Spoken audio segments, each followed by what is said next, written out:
Quelques mois suivant l'extrait précédent, la dénommée Papercut, après une courte pause dans ses activités de tueuse, semble avoir reprise du service. Elle semble tuer un peu au hasard. Voici les extraits de journal retrouvés auprès des corps. 19 février 2015. Après ma fuite, j'ai réussi à me trouver une bonne planque assez loin de la ville. Il s'agit d'une cabane de chasseurs abandonnée, mais malgré tout en bon état. Il y a un lit double et un matelas dépliant. Une étagère remplie de boîtes de conserve, une lampe à huile, de l'huile et des allumettes.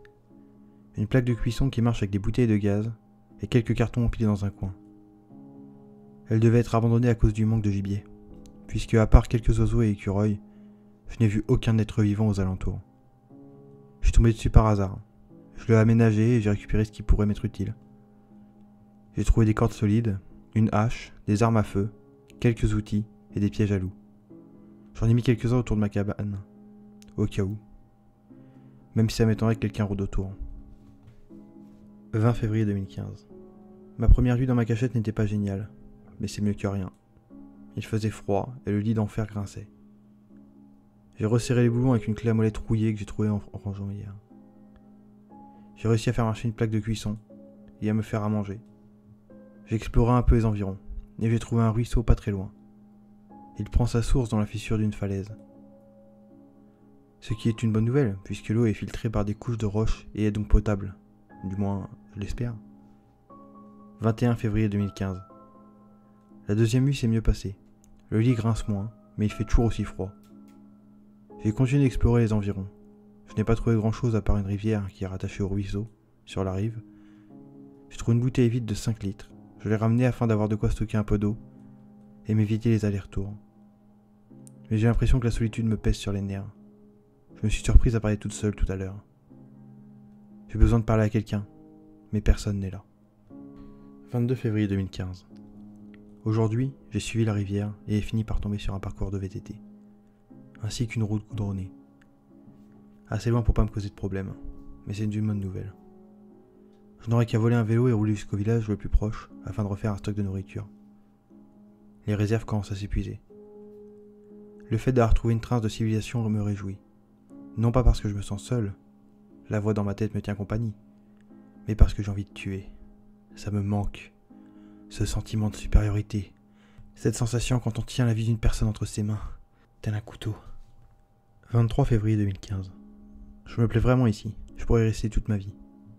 Ce que je ferais sûrement, d'ailleurs. Il me restait de conserve pour tenir 2 ou 3 jours.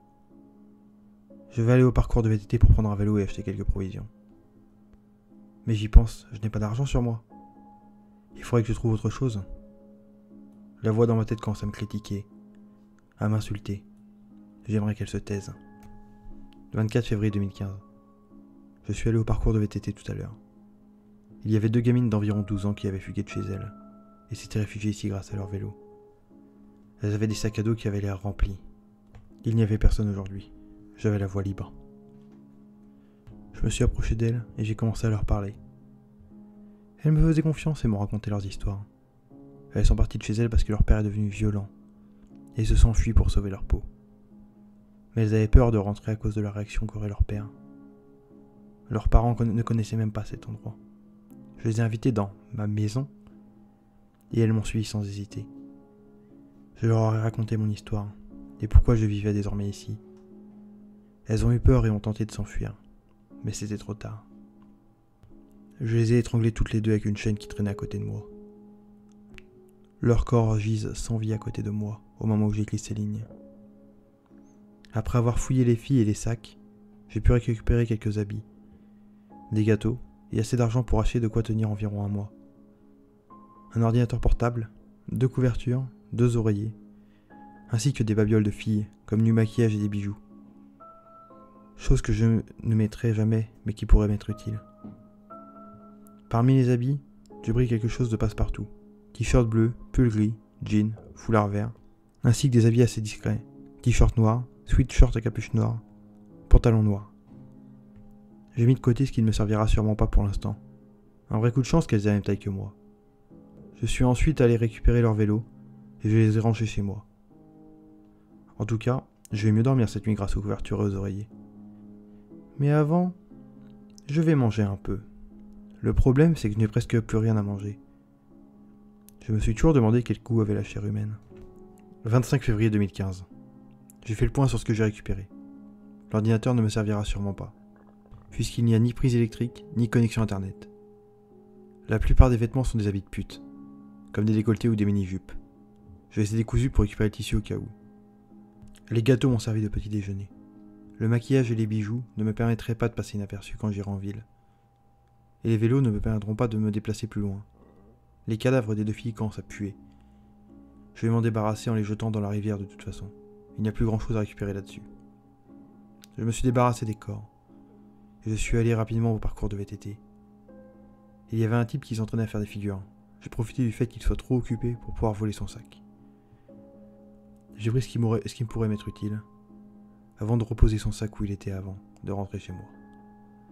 Je lui ai pris une bouteille de coca, des barres chocolatées, une montre et de l'argent. 26 février 2015. Je vais aller en ville aujourd'hui, je n'ai plus rien à manger. J'ai pris les habits que j'avais mis de côté et je me suis maquillé, chose que je déteste. J'ai pris de l'argent et un des vélos et je me suis rendu en ville. J'ai acheté des conserves et des bocaux, ainsi que des pommes de terre, du pain, du lait et du chocolat en poudre. J'ai aussi acheté un couteau suisse et du plâtre en bande pour faire un masque.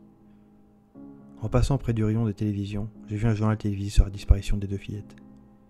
J'étais presque prise d'un fou rire, mais j'ai réussi à ne pas le montrer. Ce n'est que quand je suis rentré que je me suis mise à rire de manière incontrôlable. Je ne sais pas ce qu'il m'a pris. En tout cas, je regrette ce que j'ai fait. Pas ce que j'ai fait aux deux filles, mais ce que je me suis fait. J'ai fait un masque en mettant des bandes de plâtre humide sur mon visage. Et une fois le masque sec, je l'ai mis de côté. Et je me suis lacéré le visage tout en riant. Je me suis arraché presque toute la peau de mon visage. Ça me brûlait, mais je continuais. Je ne veux pas de ce visage. Je veux un autre visage. Je veux un visage de monstre. Je ne veux plus mon visage. Je veux un autre visage. 27 février 2015. 27 février 2015. Quand je me suis réveillé, mon premier réflexe a été de me regarder dans un miroir.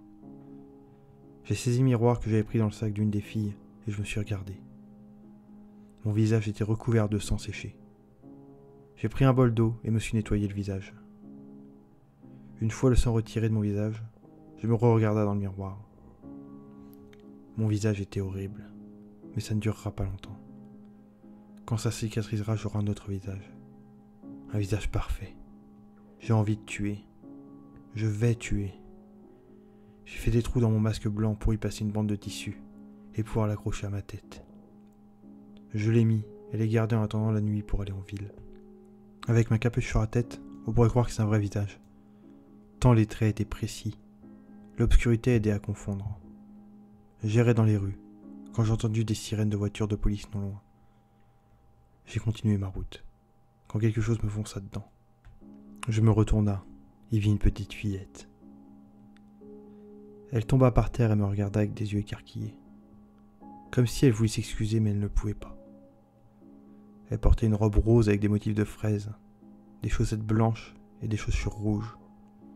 Elle était tachée de sang. Je sentis mon couteau dans ma poche, mais je ne pouvais pas la tuer. Quelque chose m'en empêchait. Je la pris par le bras et l'aida à se relever. Elle ne parlait pas, mais me remercia du regard. Je vis quelques bonbons dépasser de sa poche. Je l'appela Candice. En entendant les policiers arriver au loin, elle se mit à paniquer. Je la saisis par la main et fonça à mon vélo. Je l'installa à l'arrière et pédala à toute vitesse.